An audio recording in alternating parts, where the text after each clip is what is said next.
Students, आज हम electronegativity के बारे में स्टडी करेंगे।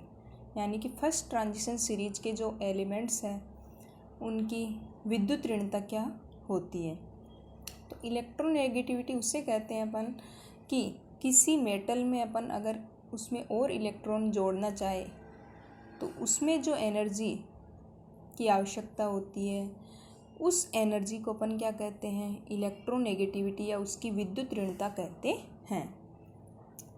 तो जो डी ब्लॉक के फर्स्ट ट्रांजिशन सीरीज के जो एलिमेंट्स हैं यानी स्कैंडियम से लेकर के जिंक तक के तत्वों की जब अपन इलेक्ट्रोनेगेटिविटी देखते हैं तो उसकी इलेक्ट्रोनेगेटिविटी स्कैंडियम से कॉपर तक बढ़ती जाती है और जिंक की कम होती है। यानी कि अपन फर्स्ट ट्रांजिशन सीरीज में लेफ़्ट से राइट की तरफ जाते हैं तो उसकी इलेक्ट्रोनेगेटिविटी में धीरे धीरे वृद्धि होती है, क्योंकि इलेक्ट्रोनेगेटिविटी जो होती है वह उसकी एटम की साइज के क्या होती है, व्युत्क्रमानुपाती होती है। यानी साइज छोटी है तो इलेक्ट्रोनेगेटिविटी बढ़ती जाती है। जब एस और डी ब्लॉक यानी कि फर्स्ट ट्रांजिशन सीरीज है उन दोनों के एलिमेंट्स में जब कंपैरिजन करते हैं, तत्वों में कंपैरिजन करते हैं, तो उसमें क्या होता है कि जो एस ब्लॉक के जो मेटल्स होते हैं उस एस ब्लॉक के मेटल्स की अपेक्षा जो डी ब्लॉक के जो मेटल्स होते हैं उनकी इलेक्ट्रोनेगेटिविटी जनरली हायर होती है। यानी कि एस ब्लॉक के कंपैरिजन में डी ब्लॉक के एलिमेंट्स की जो इलेक्ट्रोनेगेटिविटी होती है वह उच्च होती है। और इसका रीज़न ये है कि एक पीरियड में जब अपन लेफ़्ट से राइट की तरफ जाते हैं तो उसके आकार में धीरे धीरे कमी आती जाती है, और आकार अगर छोटा है तो उसकी इलेक्ट्रोनेगेटिविटी ज़्यादा होती है, क्योंकि आकार के इलेक्ट्रोनेगेटिविटी व्युत्क्रमानुपाती होती है। तो जनरली जो डी ब्लॉक मेटल्स है वह स्मॉलर एटॉमिक रेडियाई रखते हैं एस ब्लॉक के मेटल से। यानी एस ब्लॉक के मेटल्स की अपेक्षा जो डी ब्लॉक के मेटल्स होते हैं उनकी जो एटॉमिक रेडियाई होती है वह कम होती है, या परमाणुीय त्रिज्या का मान कम होता है, जिसकी वजह से उनका आकार छोटा होता है, और आकार छोटा होने से उसकी इलेक्ट्रोनेगेटिविटी ज़्यादा होती है। अब कि जो न्यूक्लियाई यानी डी ब्लॉक मेटल्स के न्यूक्लियाई क्या होते हैं कि बॉन्ड में क्या होते हैं, जो इलेक्ट्रॉन्स को अट्रैक्ट करते हैं वह टाइटली अपनी तरफ आकर्षित करते हैं, क्योंकि उनका आकार क्या होता है, छोटा होता है। तो इससे क्या होता है कि उसकी जो इलेक्ट्रोनेगेटिविटी होती है वह इलेक्ट्रोनेगेटिविटी उच्च होती है। तो या फिर अपन यूँ कह सकते हैं कि इलेक्ट्रोनेगेटिविटी जो होती है वह उसमें इंक्रीजिंग एटॉमिक नंबर्स यानी कि सीरीज में जनरली क्या होता है कि जैसे जैसे अपन सीरीज में आगे बढ़ते हैं तो एटॉमिक नंबर्स में क्या होती जाती है, वृद्धि होती जाती है, जिससे वह क्या होती है कि जो इलेक्ट्रोनेगेटिविटी होती है उसमें भी वृद्धि होती जाती है। क्योंकि इफ़ेक्टिव न्यूक्लियर चार्ज में वृद्धि होने पर उसकी एटॉमिक रेडियाई में क्या होती है, कमी होती है, और कमी होने से उसका आकार कम होता है। तो gradual increase in effective nuclear charge and decrease in atomic radius across the series. यानी सीरीज में जब अपन लेफ़्ट से राइट की तरफ जाएंगे तो उसमें क्या होगा कि इफ़ेक्टिव न्यूक्लियर चार्ज में तो वृद्धि होती है, और उसकी एटॉमिक रेडियस में क्या आती है, कमी आती है, जिसकी वजह से क्या होता है, इलेक्ट्रोनेगेटिविटी जो होती है उसमें वृद्धि होती है। नेक्स्ट है the closer the electron shell to the nucleus the more strongly the additional electron in a bond is attract. यानी कि इलेक्ट्रॉन्स जो होते हैं वह न्यूक्लियस के इलेक्ट्रॉन सेल अगर क्लोजर है, पास पास है, तो उसमें जो इलेक्ट्रॉन का एडिशन करेंगे वह स्ट्रोंगली यानी कि बहुत स्ट्रोंग होता है। इस वजह से उसकी इलेक्ट्रोनेगेटिविटी क्या होती है, में वृद्धि होती है। तो इससे हायर इलेक्ट्रोनेगेटिविटी दर्शाते हैं। नेक्स्ट प्रॉपर्टी अपन लेते हैं ऑक्सीडेशन स्टेट। यानी कि फर्स्ट ट्रांजिशन सीरीज की जब अपन ऑक्सीकरण अवस्था देखते हैं तो क्या होता है कि जो फर्स्ट ट्रांजिशन सीरीज के जो एलिमेंट्स हैं वो क्या होता है कि कुछ पॉसिबल ऑक्सीडेशन स्टेट्स दर्शाते हैं, स्कैंडियम से लेकर के जिंक तक। स्कैंडियम और जिंक को छोड़कर बाकी सभी +1 ऑक्सीकरण अवस्था देते हैं। नेक्स्ट है कि स्कैंडियम को छोड़कर बाकी सभी +2 ऑक्सीकरण अवस्था देते हैं और जिंक को छोड़कर बाकी सभी +3 ऑक्सीकरण अवस्था देते हैं। इसके अलावा कुछ तत्व +4, +5 और +6 ऑक्सीडेशन स्टेट भी दर्शाते हैं। तो जब अपन इसका ऑब्जर्वेशन करते हैं तो इसमें क्या होता है कि स्कैंडियम और जो जिंक है, scandium and zinc do not exhibit variable oxidation states, यानी कि स्कैंडियम और जिंक जो होते हैं वह परिवर्तनशील ऑक्सीकरण अवस्था नहीं दर्शाते। स्कैंडियम +3 है और स्कैंडियम +3 में क्या होता है कि उसका जो इलेक्ट्रॉनिक कॉन्फ़िगरेशन जो होता है वह आर्गन के समान होता है, और जिंक जो है वह +2 ऑक्सीडेशन अवस्था में रहता है। तो उसका इलेक्ट्रॉनिक कॉन्फ़िगरेशन क्या हो जाएगा कि उसके 3d10 इलेक्ट्रॉन उपस्थित रहते हैं, यानी कि d ऑर्बिटल के अंदर 10 इलेक्ट्रॉन्स उपस्थित रहते हैं। और इसके अलावा स्कैंडियम और जिंक दोनों ही अन्य ऑक्सीडेशन स्टेट नहीं दर्शाते। नेक्स्ट है कि except scandium all elements have +2 oxidation state and except zinc all elements have +3 oxidation states, यानी कि स्कैंडियम के अलावा सारे के सारे तत्व क्या दर्शाते हैं, +2 ऑक्सीडेशन स्टेट, और जिंक के अलावा सारे के सारे फर्स्ट ट्रांजिशन सीरीज के जो तत्व हैं वह +3 ऑक्सीडेशन स्टेट दर्शाते हैं।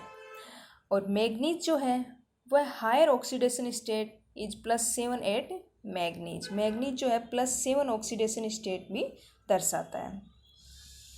और +7 ऑक्सीडेशन स्टेट में क्या होता है कि यह 3d और 4s सभी इलेक्ट्रॉन्स को क्या कर देता है, रिमूव कर देता है, यानी इसके 3d सेल में से और 4s सब सेल में से, दोनों में से अगर सारे इलेक्ट्रॉन रिमूव हो जाते हैं तो वह +7 ऑक्सीडेशन स्टेट दर्शाता है। नेक्स्ट है कि there is a reduction in the number of oxidation state after manganese, decrease in the number of unpaired electrons and increase in nuclear charge which hold the 3d electrons more firmly, यानी कि कहने का मतलब ये है कि manganese के बाद के जितने भी तत्व हैं उनके ऑक्सीडेशन नंबर में कमी आती है, और इस कमी आने का कारण क्या होता है कि अनपेयर्ड इलेक्ट्रॉन्स की संख्या में क्या आती जाती है, कमी आती जाती है, क्योंकि जो 3d इलेक्ट्रॉन्स जो होते हैं वो होल्ड जो होते हैं उसके न्यूक्लियर चार्ज में क्या होती जाती है, वृद्धि होती जाती है, जिससे उनके अनपेयर्ड इलेक्ट्रॉन्स की संख्या में कमी और वह उसकी ऑक्सीडेशन नंबर में क्या होता जाता है, कमी आती जाती है। अगला है कि the relative stability of various oxidation state can be correlated with the stability of empty, half filled and fully filled configuration, यानी कि जो वेरियस ऑक्सीडेशन स्टेट्स देते हैं दर्शाते हैं, यानी कि अनेक ऑक्सीकरण अवस्थाएं जो दर्शाते हैं तत्व हैं, वो उनकी रिलेटिव स्टेबिलिटी पर डिपेंड करती है। यानी रिलेटिव स्टेबिलिटी जो होती है वह उसके यानी पूर्णतया खाली कक्ष इलेक्ट्रॉनिक कॉन्फ़िगरेशन या फिर अर्धपूरित या फिर पूर्ण पूरित विन्यास पर डिपेंड करती है। जैसे अपन देखते हैं कि titanium +4 is more stable then titanium +3, क्योंकि टाइटेनियम +4 में क्या होगा कि 3d 0 कॉन्फ़िगरेशन होता है। इसी प्रकार मैग्नीज +2 ऑक्सीडेशन स्टेट में मोर स्टेबल देन मैग्नीज +3, क्योंकि +2 ऑक्सीडेशन स्टेट में मैग्नीज के अंदर 3d5 कॉन्फ़िगरेशन होता है, यानी कि इसका जो d ऑर्बिटल जो होता है वह अर्धपूरित होता है या आधा भरा हुआ होता है, जिससे अर्धपूरित कक्षक क्या होते हैं को स्थायित्व क्या होता है, ज़्यादा होता है। इसी प्रकार है जिंक जो है +2 ऑक्सीडेशन स्टेट में ज़्यादा स्टेबल होता है +1 से, क्योंकि +2 ऑक्सीडेशन स्टेट में क्या होता है कि जिंक का जो कॉन्फ़िगरेशन होगा वह 3d10 होता है, और 3d10 यानी कि d जो ऑर्बिटल्स है वह कम्प्लीटली फुली फिल्ड है, यानी पूर्णतया भरे हुए हैं, और पूर्णतः भरे हुए कक्षकों का स्थायित्व जो होता है वह ज़्यादा स्थायी होते हैं। तो इस प्रकार ये था इनकी ऑक्सीडेशन। अब ये है कि जो 3D ऑर्बिटल्स होते हैं, 3D सीरीज के जो तत्व हैं वो वेरिएबल ऑक्सीडेशन स्टेट्स दर्शाते हैं, यानी एक से ज़्यादा ऑक्सीकरण अवस्थाएं देते हैं। तो वेरिएबल ऑक्सीडेशन स्टेट्स की बात करें तो क्या होता है कि जो डी ब्लॉक के एलिमेंट्स होते हैं वह परिवर्तनशील ऑक्सीकरण अवस्था दर्शाते हैं, क्योंकि 3D एंड 4s इलेक्ट्रॉन्स क्या होते हैं, इलेक्ट्रॉन्स जो होते हैं वह समान एनर्जी लेवल के होते हैं। तो इन दोनों में इलेक्ट्रॉन्स क्या होते हैं कि ये दोनों ही इलेक्ट्रॉन क्या होते हैं कि बॉन्डिंग के लिए अवेलेबल रहते हैं, यानी कि 3D and 4s electrons are of similar energy level, the electrons in both of them are available for bonding. यानी कि डी ब्लॉक के जो एलिमेंट्स होते हैं उनमें फर्स्ट ट्रांजिशन सीरीज की बात करते हैं तो उसमें क्या होता है 3D और 4s इलेक्ट्रॉन्स जो होते हैं उनका एनर्जी लेवल लगभग समान होता है, जिससे क्या होता है कि ये दोनों ही प्रकार के जो इलेक्ट्रॉन्स हैं 3D एंड 4s इलेक्ट्रॉन्स, ये दोनों ही इलेक्ट्रॉन्स बॉन्डिंग के लिए अवेलेबल रहते हैं या उपलब्ध रहते हैं या बंध बनाने में सहायक हैं। इस वजह से क्या होते हैं कि जो 3D सीरीज के या फिर फर्स्ट ट्रांजिशन सीरीज के जो तत्व है वह परिवर्तनशील ऑक्सीकरण अवस्था देते हैं। Next, when the first transition elements react with form compound, can they form ion of roughly the same stability by losing different number of electrons। यानी क्या होता है कि जो फर्स्ट ट्रांजिशन सीरीज जो एलिमेंट्स होते हैं कंपाउंड्स के फॉर्म में भी रिएक्ट करते हैं, आयंस के फॉर्म में भी रिएक्ट करते हैं, और इसी कारण क्या होता है कि यह अनेक प्रकार की ऑक्सीकरण अवस्थाएं देते हैं और अलग अलग ऑक्सीकरण अवस्थाओं में अनेक कंपाउंड्स का फॉर्मेशन करते हैं। जैसे अपन लेते हैं कि फर्स्ट ट्रांजिशन सीरीज के ऑक्साइड और क्लोराइड। ऑक्साइड और क्लोराइड में जब अपन देखें तो इसमें क्या होता है कि स्कैंडियम जो है वह केवल +3 ऑक्सीकरण अवस्था के ऑक्साइड और क्लोराइड बनाता है, और मैग्नीज जो है वह +7 तक की ऑक्सीकरण अवस्थाओं में रहता है, और कॉपर जो है वह +1 और +2 दो प्रकार की ऑक्सीडेशन स्टेट दर्शाता है। क्योंकि +1 में क्या होता है कि उसका इलेक्ट्रॉनिक कॉन्फ़िगरेशन जो होता है 3D10 होता है, तो +1 और +2 दोनों प्रकार की ऑक्साइड और क्लोराइडों का फॉर्मेशन करता है। तो ये था उसकी फर्स्ट ट्रांजिशन सीरीज की कैरेक्टरिस्टिक, यानी कि उसकी इलेक्ट्रोनेगेटिविटी क्या होती है, उसका ऑक्सीडेशन स्टेट्स यानी कि वेरिएबल ऑक्सीडेशन स्टेट शो करते हैं। नेक्स्ट प्रॉपर्टी अपन लेते हैं मैग्नेटिक प्रॉपर्टी या चुंबकीय गुण। तो जब फर्स्ट ट्रांजिशन सीरीज में अपन देख रहे हैं तो उनकी चुंबकीय गुण कैलकुलेटेड और ऑब्जर्व दोनों वैल्यू के अंदर दिए हुए हैं।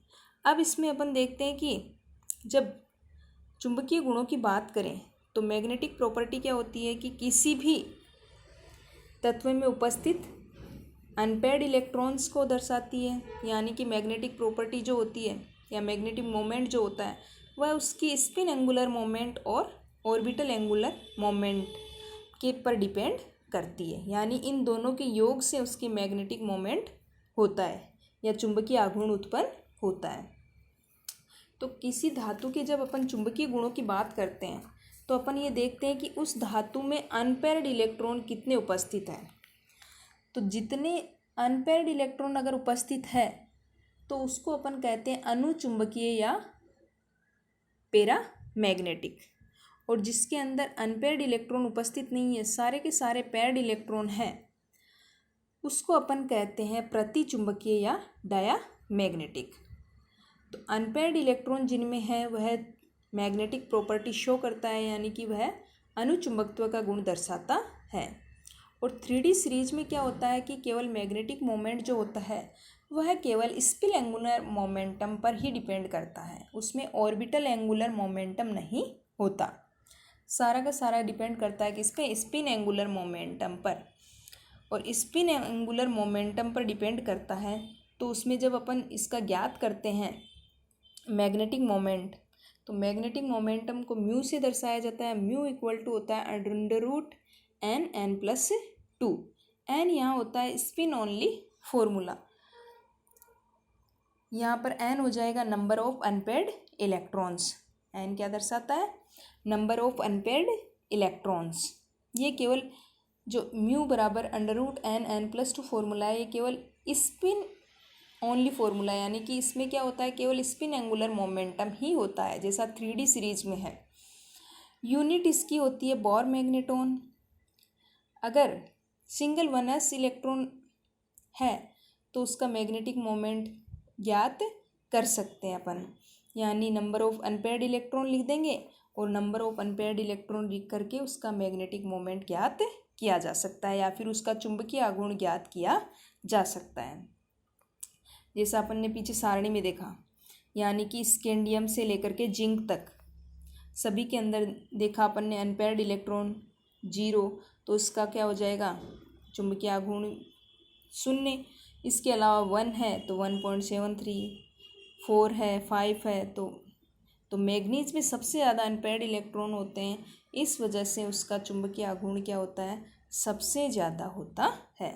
तो यानी कि स्कैंडियम से मैग्नीज तक जाते हैं तो चुंबकीय आघूर्ण में क्या होती जाती है, वृद्धि होती जाती है। और उसके बाद में जब अपन मैग्नीज से वापस नीचे जिंक की तरफ जाते हैं तो उसमें चुंबकीय आघूर्ण में वापस कमी आती है, क्योंकि जब स्कैंडियम से मैग्नीज तक जाते हैं तो अनपेयर्ड इलेक्ट्रॉन्स की संख्या में वृद्धि होती है, और नंबर ऑफ अनपेयर्ड इलेक्ट्रॉन बढ़ेंगे तो उसमें मैग्नेटिक मोमेंट में वृद्धि होती है या चुंबकीय आघूर्ण में वृद्धि होती है। और जैसे जैसे अपन मैग्नीज से आगे नीचे की तरफ जिंक की तरफ जाते हैं तो अनपेयर्ड इलेक्ट्रॉन्स की संख्या में कमी आती है, यानी इलेक्ट्रॉन्स का पेयर होना स्टार्ट हो जाते, पेयरिंग होती है, जिसकी वजह से अनपेयर्ड इलेक्ट्रॉन्स की संख्या में कमी आती है। और कमी आने से क्या होगा कि उसके अनपेयर्ड इलेक्ट्रॉन्स की संख्या कम होगी तो चुंबकीय आघूर्ण के मान में क्या आती है, कमी आती है।